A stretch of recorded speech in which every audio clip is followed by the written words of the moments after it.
this. And now we read Sean's story.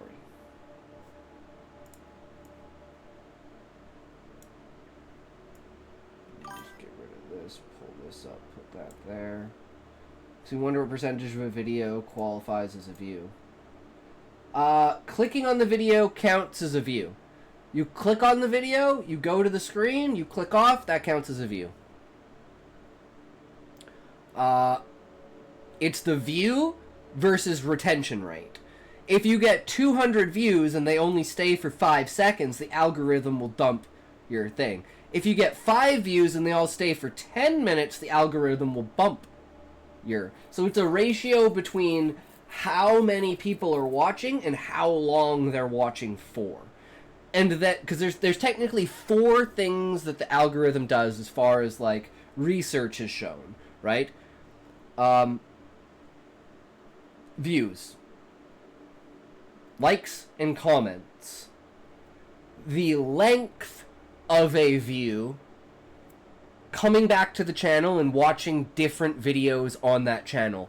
That's why playlists are so big. Plus, if someone just leaves it on in the background, it'll just run through the playlist of all of your stuff.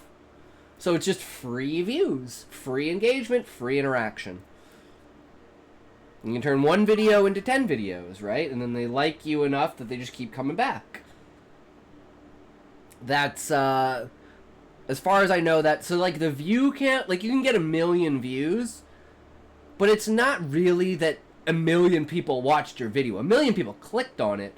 Maybe 100,000 people watched to the end. You know? 300,000 people watched halfway. 400,000 people watched, like, a couple of minutes of it, right? So, like, the views thing, that's why it's, like, comments and likes are, like, what people generally use as a metric instead of the actual view count, right? Because someone could get 100,000 views on a video, and, like, all of those people watch it, and they all watch the mid-roll ad, and they make, like, a bunch of money on that video, where someone gets 1 million views on a video and makes, like, no money because there wasn't a pre-roll and no one made it to the mid-roll. So, yeah. But there's so much, like, on the back end stuff that you kind of have to learn for that I've been learning over the last year and a half to try and literally get to this point. And now we're finally at this point, and I'm like, oh my fucking god, come on. Come on, guys. 20 views, right? That's all we need. That's all we're asking for. 20 fucking views. Come on. I don't want to feel like a failure, but I will feel like a failure if I don't get 20 views between all 3 videos, right?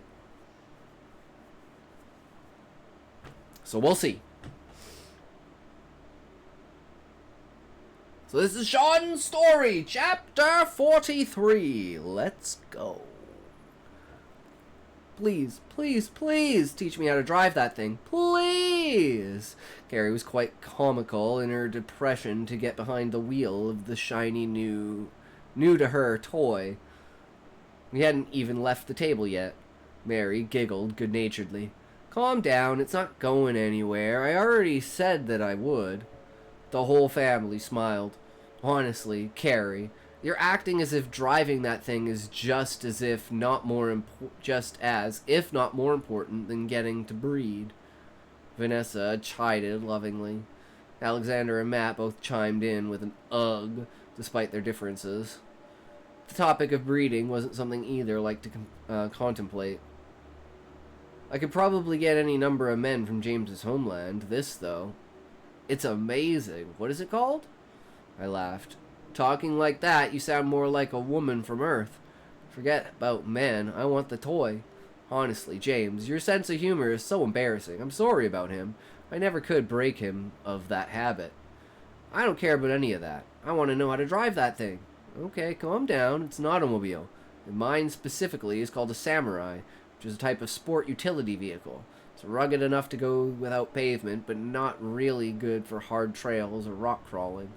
Not without modifications, anyway. Come on, I'll teach you how to drive it. Might need your help before too long anyway, since my belly is gonna swell, and I mean swell. It's only triplets, commented the healer. Quintuplets are more common for multiple births. You know. Not for humans. Twins would be the most common, but I have heard of a natural childbirth. Meaning no medications or surgery, of dectuplets. Aside from getting sponsored by a diaper company, I think they had it rough, I commented. I'd love to have, what is that, 10? Dectuplets. But it's so rare, even for us, commented Marta. Wouldn't that put you at too great a risk? I asked. No, James, it's perfectly safe to have dectuplets. Though, as I mentioned, it is rare. Quinn dectuplets would be possible, but if she gets that many, she's staying here with Sister Mary until they're born, because that would be a risk, Vanessa stated with conviction. What is that, 10? That's 15? That's 15, I looked it up. Has there ever been a human with 15, or is that more of like, when you get to these numbers, these are just what they call, like, sets of animals? Like, because animals tend to have between, like, let's say 8 and on the extreme end, like 20? Something like that? But, okay, Vanessa stated with conviction. Mother, don't scare James with an impossibility, Marta cried. 10 is the highest I know that has happened. Okay, that's crazy. That's crazy. What are the chances? Imagine cracking open an egg and there's 10 yolks in it.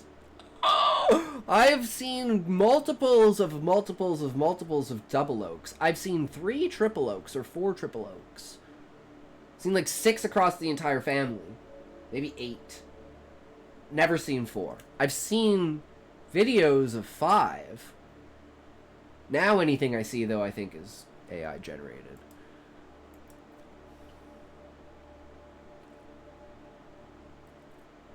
It's an impossibility, just extreme. It isn't an impossibility, it's just extremely unlikely. There is a difference, daughter. While Mary and Carrie were tooling around in her samurai, stops and starts at first, but gradually getting more skilled, both at the driving and, more importantly, the stopping, Vanessa and I watched on from the sidelines. You should have her comment and say something like, I could just imagine this.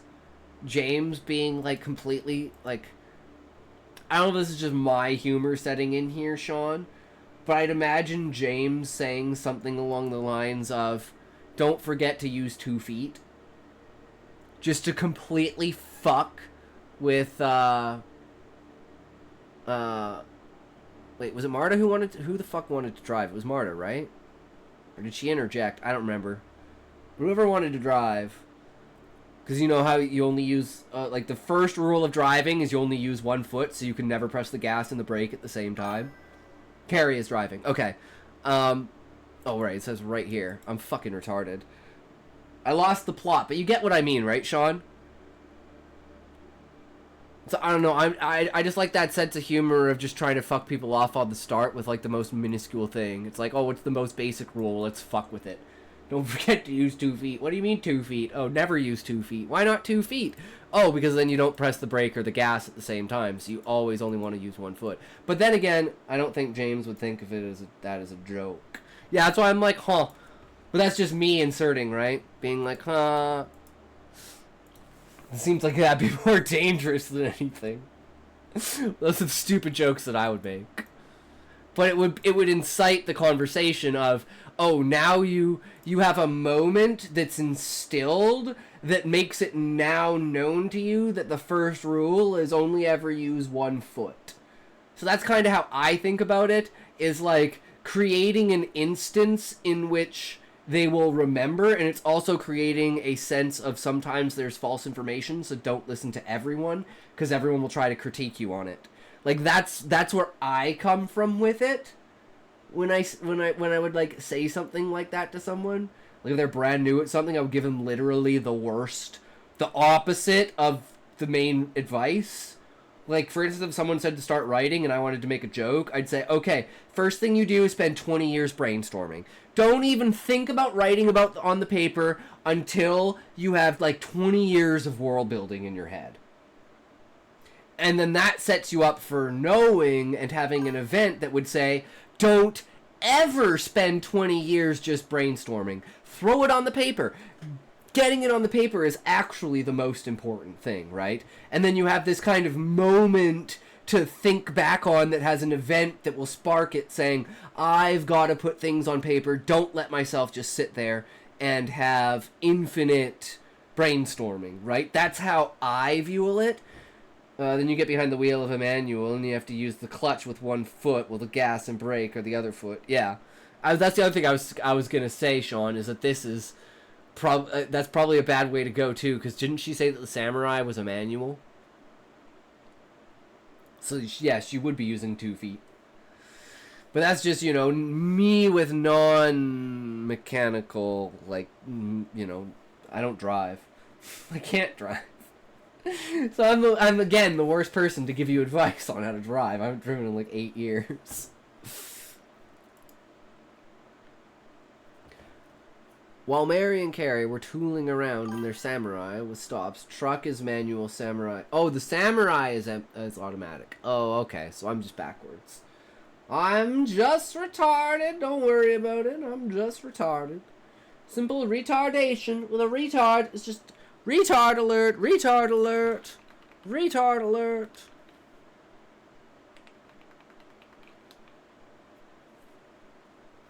Okay, while Mary and Carrie were tooling around in her Samurai with stops and starts at first, but gradually getting more skilled, both at the driving and, more importantly, the stopping, Vanessa and I watched on from the sidelines. She's such a child at times like these. Anything intricate like that, and she's all over it. I'm actually surprised she managed to make it through lunch. Actually, okay, we can do this now.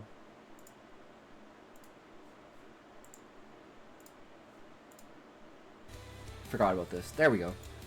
That'll do.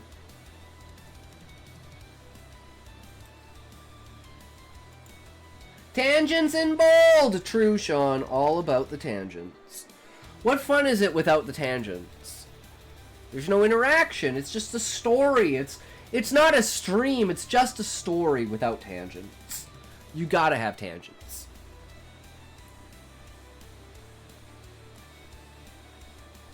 Did I skip something? Or am I just... Okay, I watched on from the sidelines. She's just a child. Such a child at times like these.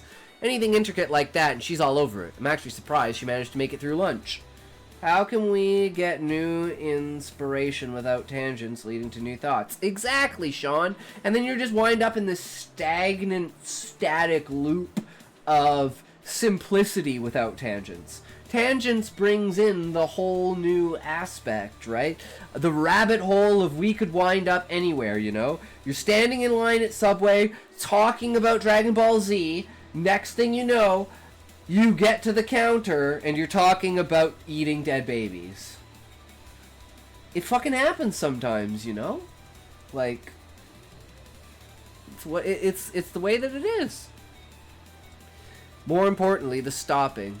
Vanessa and I watched in from the sidelines. She's such a child at times like these. Anything intricate like that, and she's all over it. I'm actually surprised she managed to make it through lunch. Just then, a familiar humming thunder approached the town. What the? Why the heck are they flying one of those here? I shouted. Soon enough, it landed right in front of us. Out stepped what I could only describe as a faun from Greek mythology. Why, in all that's good, did you think it was all right to fly that thing here? She started a little, but quickly composed herself. Apologies, but I was informed you needed a civil engineer to aid in the construction of a sewage treatment system. I assumed the matter was dire. She bobbed her head in respect. I am Civil Engineer First Class Yvonne. I assume that you are James, and this must be... She rifled through the comments in her datapad. Viscountess Vanessa? Well, I'm glad you're here, because you were needed.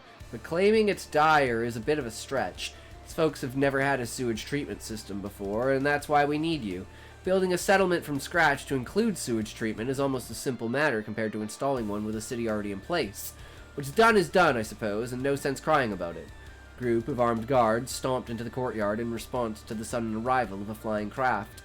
Vanessa raised her hand calmly, and they came to a stop. At ease. She's an invited specialist. She thought we needed her desperately, so she came in the swiftest manner she knew of. Aside from anything else, you must admit, it's fast. Are those swords and bows? Would they really have tried to use those on me? Shook my head in exasperation. Yes? To all 3 questions, realize what you did. Let me put it into context. Would you have landed directly at the matriarch's property, Viscountess? Is that important on her own land? Then, add to that, you're a foreigner. So, imagine that someone from a foreign land comes directly to the matriarch's home without notice. Wouldn't that cause a major incident? You're lucky only Vanessa herself can send a message to the crown, or it might have already caused an issue. And after Vanessa stopped it from escalating. Yvonne had enough sense to look worried at the scenario. I'm so sorry, I really didn't know. As James said, what is done is done. I'll assign a couple of guards to escort you around town, on foot. Hoof? Whatever. They'll make sure nobody resists. If you need aught, inspect! No, Sean! It's been forever since you've had a spelling error.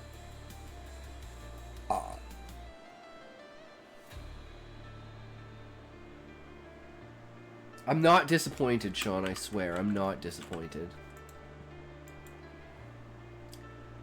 I swear on the Bible, I'm not disappointed, okay? Hey, it's all the way over there. Why the fuck did it burst into flames? That's bullshit. Guys, I call bullshit. That's total fucking bullshit. Didn't even have my hand on it. Your flying craft will remain here until you're ready to return to your lone land. Oh, I won't get lost. I'll just use... Huh? Why isn't my tracker working? Wait, what was my goof? Oh. Resists if you need aught inspect.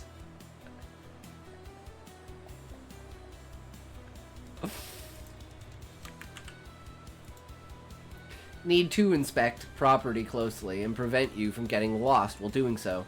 Your flying craft will remain here until you're ready to return to your own land. Oh, I won't get lost. I'll just use... Huh? Why isn't my tracker working? I facepalmed. Because there are no satellites for it to connect with. It's the same reason my cell phone doesn't function here. Oh, god damn! How did Grammarly miss that one? Yeah, aught isn't even a word. As far as I know, that's not how you spell, like, ought. It's A-U-G-H-T. Like, you ought to. You know? Because you could say, sure, nobody resists if you need aught, inspect their property closely. It's just a different way of speaking, right? You could use that as, like, the basis for defining a voice. Instead of saying, like, to, you say ought. Instead of saying ought to, you just say ought. Yeah, Grammarly is bullshit. Same reason my cell phone doesn't function here. I did suggest installing a satellite system here in order to map the whole of the world and provide comms for those with access to the technology. At least it's free. True. True, Sean.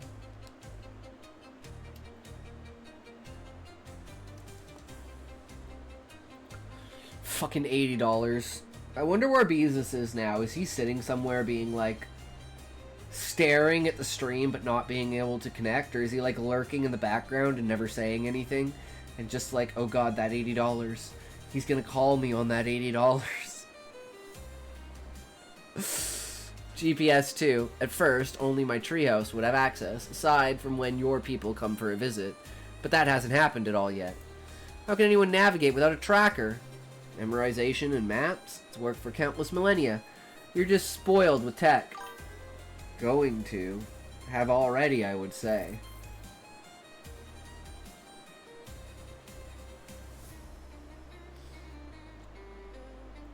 I guess so. It's been enough time to declare that, right? The way it works. You're just spoiled with tech. I scrubbed at my face in frustration. And, predictably, Carrie came bounding up to see my new shiny toy. My new shiny toy! No! You cannot learn how to fly this thing. Flying might be safer than ground travel, but we can't let people think there's an invasion from a more advanced nation happening. Besides, I could get you something like Mary Samurai, but I can't buy you any flying craft. Cressa came galloping up. Yvonne, what in Tallis' name are you thinking? She shouted, livid. I already scolded her, and I suspect she's going to get enough of a tongue lashing when she gets back that anything we do here will be gentle in comparison. Cressa let out a huff that sounded almost like the horse her lower half resembled. Fine, I won't say anything else then. You're right. She's gonna get it when she gets home, assuming they wait that long. I could see a few vampire elites coming to have a chat before she even thinks of going back. I doubt they'll arrest her, but they will likely impound her Fremline. I'm trying to remember how it's pronounced. Fremline. Frameline? I can't remember.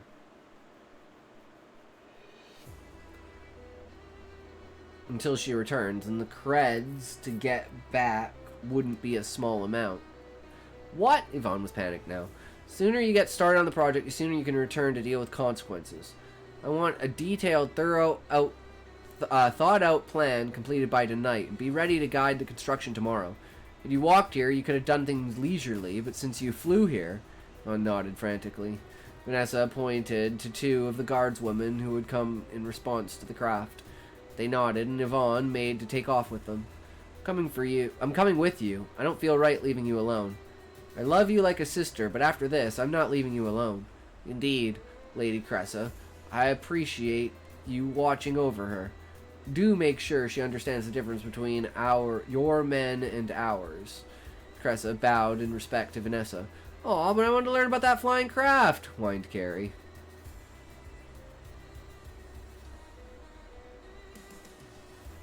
So aside from my retarded reading,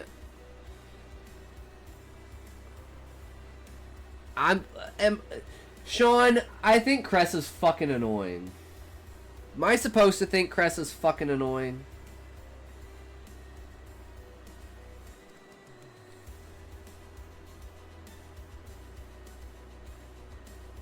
Sorry, not Cressa, Carrie. Fuck, man, I'm so retarded. Not Cressa. Cressa's the centaur. I don't know that much about Cressa. But Carrie sounds like a whining bitch. Am I supposed to feel that way? Is that like her... You know, you made her that way?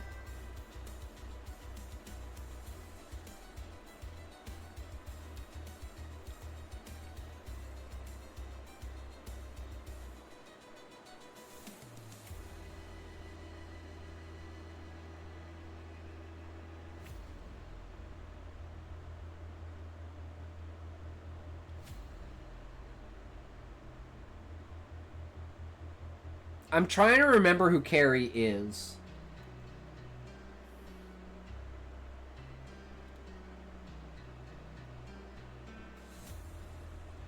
She's like part of the third group of wives, right? Before we went to the third world? And back to Earth? Like, she's literally, like, one of the newest recruits besides Cressa and maybe even Emmanuel Clock with all the intricate gearing and cogs would set her off. Carrie is one of Marta's older sisters, but she hasn't stood out until now. Okay. Oh, she's Marta's older sister. Okay. Okay, so she would be the ones that we met after they, like, when, yeah, so they would be the last wives that joined, which is when they went to see, like before going to the thing, like, what's the other house? Not Vanessa's house, but the other one. The actual queen. Right?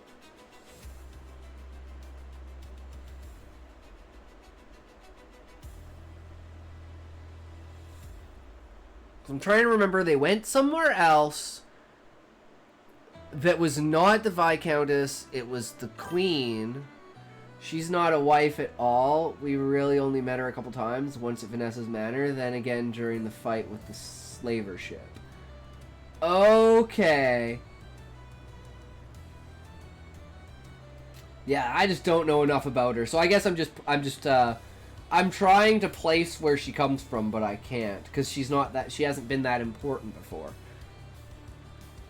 And like you said, now she's just coming to the spotlight, which makes sense. Okay, I see where this is going. I see what's going on. I see what it's all about, right? Right?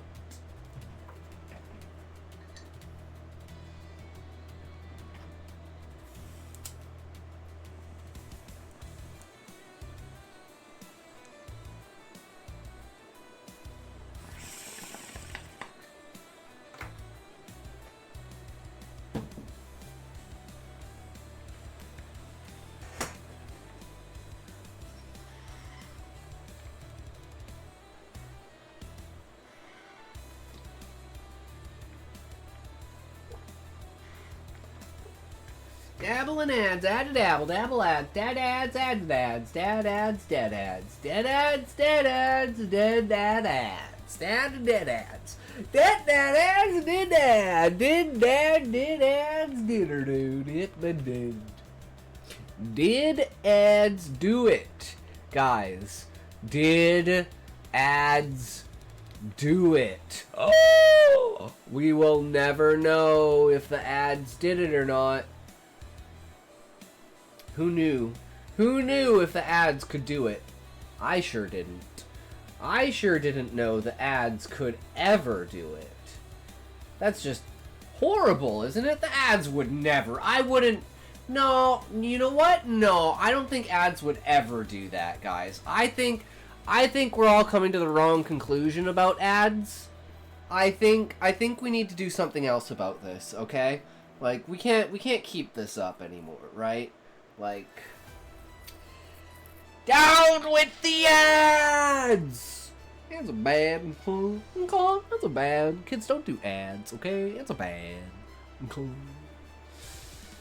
So, if no one else has any other stories, should we move on to Gamer Girl, or should we just... I mean, we're already 3 hours in. Let's just read. We've seen Tracy more often than Alyssa is the first daughter. Okay. Eye of the World.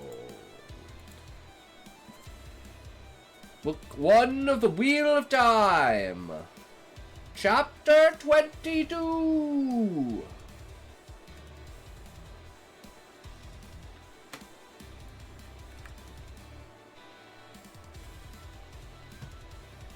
Are you ready? Here we go! Chapter 22. A Path Chosen. In a small copse of trees... Copse? I don't know how to say that. Copse? In a small copse of trees, beneath a pile of cedar branches roughly cut in the dark, Perrin slept long after sunrise. It was the cedar needles prickling him through his still damp clothes that finally pricked through his exhaustion as well. Deep in a dream of Edmund's field, of working at Master Luhan's forge, he opened his eyes and stared, uncomprehending, at the sweet-smelling branches interwoven over his face, sunlight trickling through. Most of the branches fell away as he sat up in surprise, but some hung haphazardly from his shoulders and even his head, making him appear something like a tree himself. Edmund's field faded and memory rushed back, so vivid that for a moment the night before seemed more real than anything around him now. Vera is the third daughter and Carrie is fourth, while Marta is the fifth. So Carrie isn't much older than Marta. I haven't exactly mentioned or settled on ages either, so maybe Kara is like 19 or so. Still excitable if the subject interests her enough. Okay. Wait.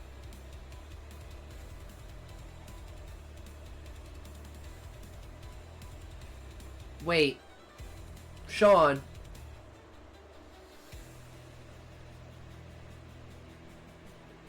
I'm confused now. You might want to check up on that age.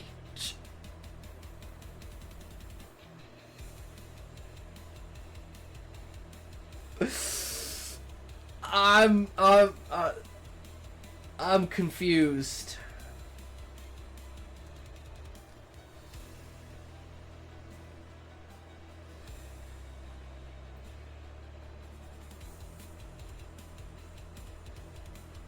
Cause isn't Marta a wife?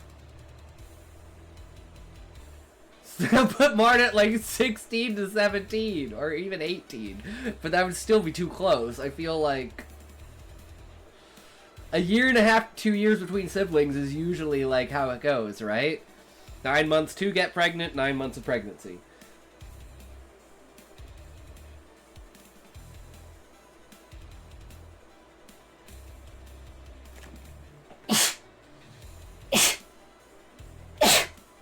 Oh, jeez, excuse me. Goosies. All right. Edmund's field, as memory rushed back so vividly. Different worlds, different laws, and also different species, different aging. Marta's the youngest, but who says she's not a twin or more? Vanessa did say quintuplets are more common for multiple births there. Oh, they could all be the same age, they just came out at different minutes. That's the order in which they were born. Ah, see, now it puts it all into perspective.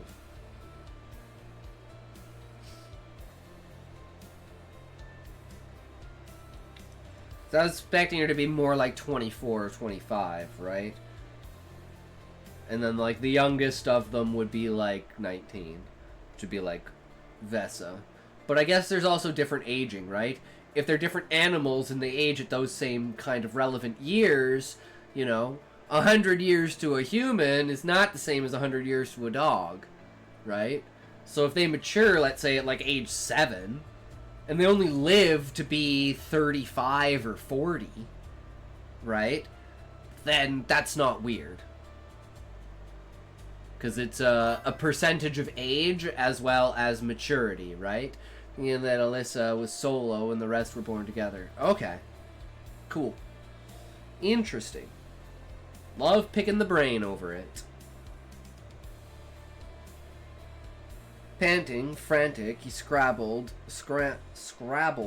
his axe out of the pile, clutched it in both hands and peered around cautiously. Holding his breath, nothing moved. The morning was cold and still. There were trollocs on the east bank of the Arenal. They were not moving, at least not close to him. Taking a deep, calming breath, he lowered the axe to his knees and waited a moment for his heart to stop pounding. A small stand of evergreens surrounded him was the first shelter he had found last night. It was sparse enough to give little protection against watching eyes. He stood up, plucking branches from his head and shoulders. He pushed aside the rest of his prickly blanket, then crawled on hands and knees to the edge of the copse. There he lay, studying the riverbank and scratching where the needles had stabbed him. Cutting wind of the night before had fallen to a silent breeze that barely rippled the surface of the water. The river ran by, calm and empty, and wide, surely too wide and too deep for Fades to cross. Far blank appeared a solid mass of trees as far as he could see upriver and down. Certainly nothing moved in his view over there. He was not sure how he felt about that. Fades and trollocs he could do without quite easily, even on the other side of the river. But while a list of worries would have vanished with the appearance of the Aes Sedai or the Warder, or even better, any of his friends, if wishes were wings, sheep would fly. That was what Mistress Luhan always said. If we had not seen a sign of his horse since riding over... He had not seen a sign of his horse since riding over the bluff. He hoped it had swum out of the river safely, but he was more used to walking than riding anyway, and his boots were stout and well soled. He had nothing to eat, but his sling was still wrapped around his waist, or or the snare lines in his pocket ought to yield a rabbit in a little time. Everything for making a fire was gone with his saddlebags, but the cedar trees would yield tinder and a fire bow with a bit of work. Shivered as the breeze gusted into his hiding place. His cloak was somewhere in the river, and his coat and everything else were still clammy cold from soaking in the river. He had been too tired for the cold and damp to bother with last night, but now he was wide awake to every chill. The same, he decided against hanging his clothes on the branches to dry. The day was not precisely cold. It was not even close to warm.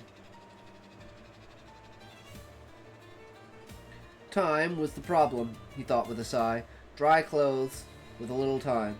A rabbit to roast and a fire to roast over it with a little time. His stomach rumbled and he tried to forget about eating altogether. There were more important uses for that time. One thing at a time. And the most important first. That was his way.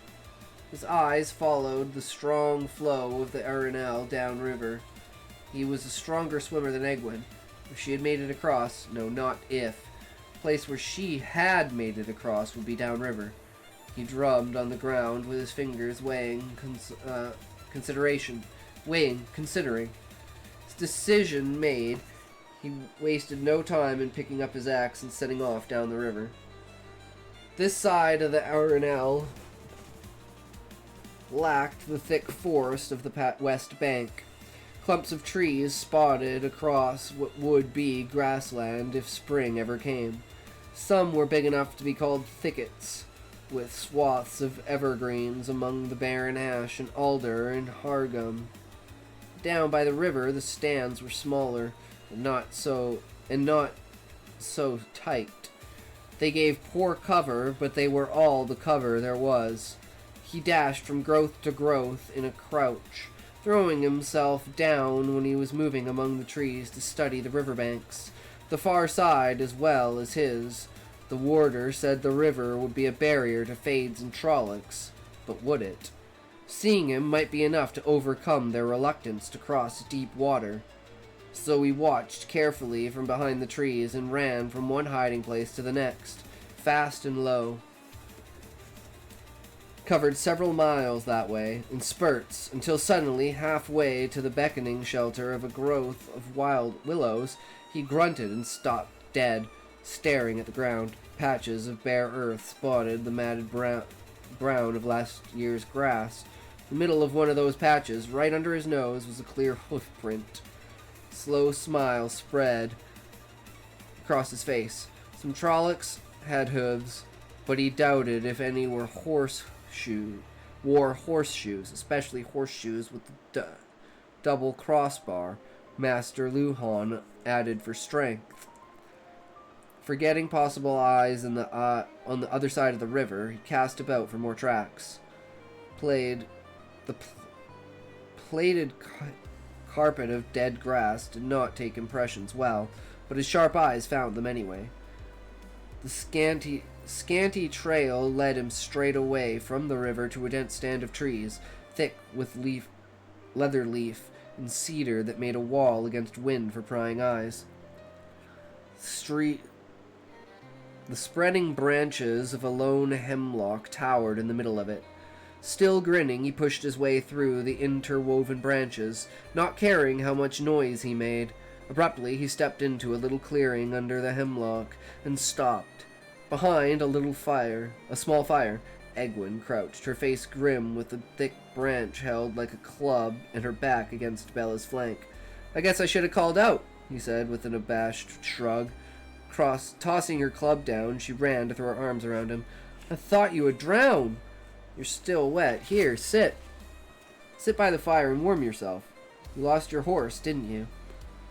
He let her push him to a place by the fire and rubbed his hands over the flames, grateful for the warmth. She produced an oiled paper packet from her saddlebags and gave it to him. Gave him some bread and cheese. The package had been so tightly wrapped that even after its dunking the food was dry. Here, you'll worry about her. And she's done better than you. Here you were worrying about her, but she's done better than you. Bella got me across, Egwin said, patting her shaggy mare. She headed away from the Trollocs and just towed me along. She paused. I haven't seen anybody else. Perrin. He heard the unspoken question, regretfully eyeing the packet that she was rewrapping. He licked the last crumbs from his fingers before speaking. I've seen no one but you since last night. No Fades, no Trollocs either. There's that. Rand has to be all right, Egwin said, quickly adding. They all do. They have to. They're probably looking for us right now. They might find us any time now. Moiraine is an Aes Sedai, after all.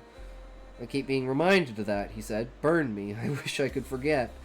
Did not hear you complaining when she stopped the Trollocs from catching us, Egwin said tartly. I just wish we could do without her, he shrugged uncomfortably under her steady gaze. I suppose we can't, though.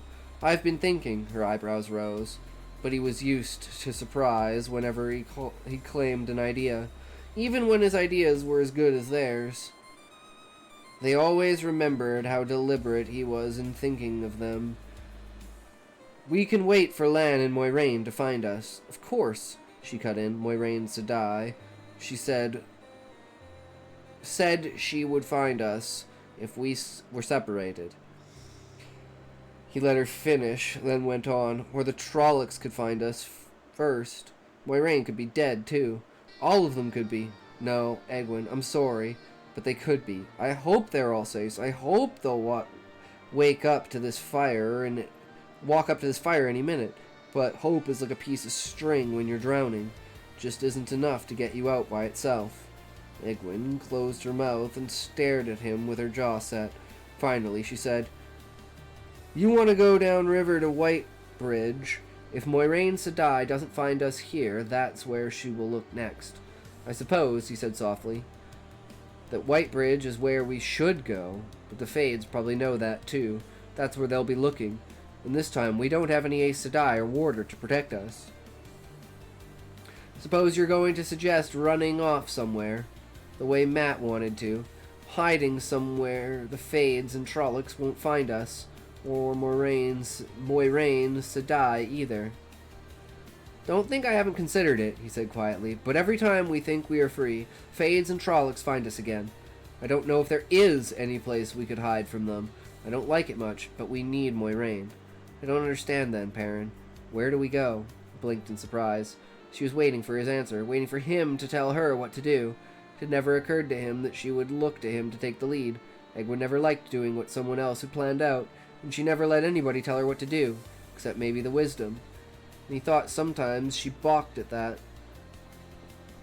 He smoothed the dirt in front of him with his hand and cleared his throat roughly. If this is where we are now, and this is Whitebridge, he stabbed the ground twice with his finger, then Camlin should be somewhere around here. He made a third mark off to the side. He paused, looking at the 3 dots in the line in the dirt. His entire plan was based on what he remembered of her father's map. Master Alvear said it was not too accurate, and anyway, he had never mooned over it as much as Rand and Matt. But Egwin said nothing. When he looked up, she was still watching him with her hands in her lap. Camlin. She sounded stunned. Camlin. He drew a line in the dirt between the 2 dots, away from the river and straight across. Nobody could expect that. We'll wait for them in Camlin. He dusted his hands and waited. He thought it was a good plan, but surely she would have objections now. Expected she would take charge. She was always bullying him into something. And that was right with it. That was all right with him. He was surprised. She nodded. There must be villagers. We can ask directions. What worries me, Perrin said, is what we do if the Aes Sedai doesn't find us there. Like, who'd ever have thought I'd worry about something like that? What if she doesn't come to Camlin? Maybe she thinks we're dead. Maybe she'll take Rand and Matt straight to Tar Valon. Moiraine Sedai said she could find us, Egwin said firmly. If she can find us here, she can find us in Camlin. And she will. Perrin nodded slowly. If you say so.